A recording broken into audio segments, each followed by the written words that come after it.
சொந்தங்களே, அன்னைஸ் கிச்சன் இருந்து உங்கள் அம்மா சசிரேகா சுந்தர். இன்றைக்கி நம்ம கிச்சனில் பார்த்தீங்கன்னா வாழைத்தண்டை வச்சு தான் ஒரு சூப் பண்ணி காட்ட போகிறேன். அதுக்கு என்னென்ன பொருள் வச்சுருக்கேன்னு பார்க்கலாம் வாங்க.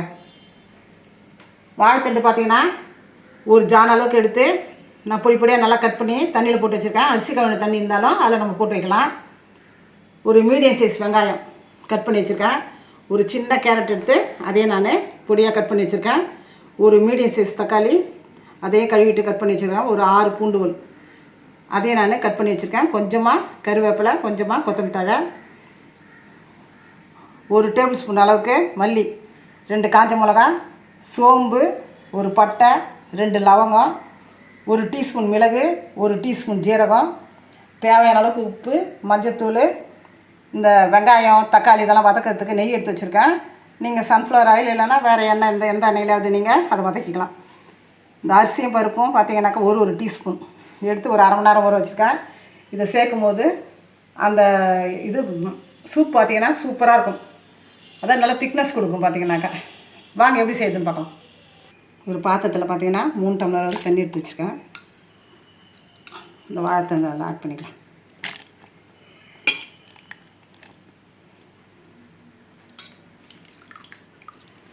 இந்த ஊற வச்ச துவரம் பருப்பு, பச்சரிசி இதையும் ஆட் பண்ணிக்கோங்க.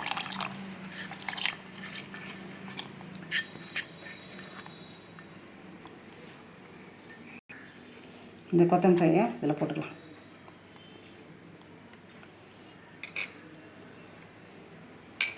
கேரட்டை வதக்கணும், அப்படியே பச்சையை போட்டால் நல்லது. பார்த்தீங்கன்னா உடம்புக்கு அவ்வளோ ஆரோக்கியம் வந்தது.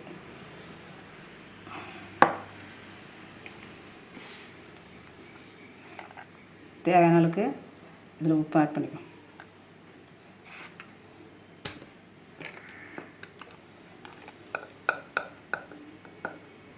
கொஞ்சமாக மஞ்சத்தூள்.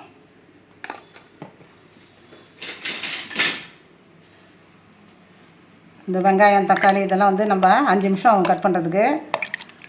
மற்றபடி பார்த்திங்கன்னா சீக்கிரம் செஞ்சிடலாம். இதை 3லேருந்து 4 விசில் நம்ம கொடுத்தாலே சீக்கிரம் அதெல்லாம் வெந்துடும். மீதியெல்லாம் வதக்கி காட்டுறோம் வாங்க. அடுப்பத்தை வச்சாச்சு. அதே மாதிரி நம்ம வானல் வச்சுட்டோம். தாளிக்கிறதுக்கு கொஞ்சமாக நெய் சேர்த்துக்கலாம். கடைசியாக தாளிக்கிறதோட இப்போ தாளிச்சா தான் எல்லாமே இந்த நெய்யுடைய வாசனையும் மற்ற எல்லாம் வதக்கிறதுல நல்லாயிருக்கும். பார்த்தீங்கன்னா சூப்பு பார்க்குறதுக்கு. ஒரு பட்டை, 2 லவங்கம், கொஞ்சம் சோம்பு வச்சுருக்கோம். இதை ஆட் பண்ணிக்கலாம். இப்போ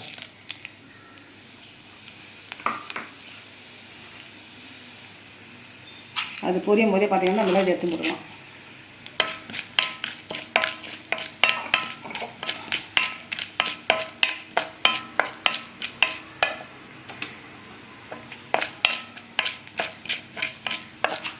கூட மல்லி, 2 மிளகாய் இதையும் ஆட் பண்ணிக்கலாம்.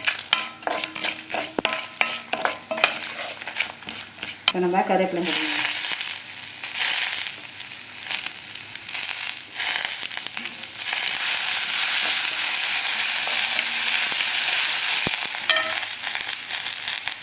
பூண்டு சேர்த்துக்கலாம். கூட இந்த வெங்காயத்தை ஆட் பண்ணி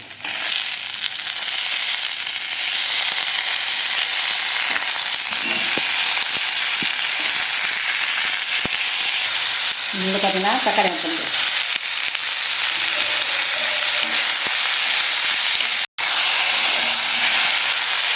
வெங்காயம் பார்த்தீங்கன்னா நல்லா கண்ணாடி பார்த்து வதக்கியாச்சு. எல்லாமே கொஞ்சமாக வதக்கினா போதும். ஏன்னா இந்த சூப்பில் பார்த்தா நல்லா வெந்துடும். இதெல்லாம் பார்த்தீங்கன்னா வதக்கி செய்யும்போது டேஸ்ட் ரொம்ப நல்லாயிருக்கும். இந்த சூப்பு நம்ம வந்து வாழைத்தண்டு சூப் தான் சொல்கிறதே யாருக்கும் தெரியாது. பார்த்தீங்கன்னாக்கா நம்ம சொன்னால் தான் தெரியும். அந்தளவுக்கு டேஸ்ட்டாக இருக்கும். பார்த்தீங்கன்னா இதில் ஆட் பண்ணிடுவோம்.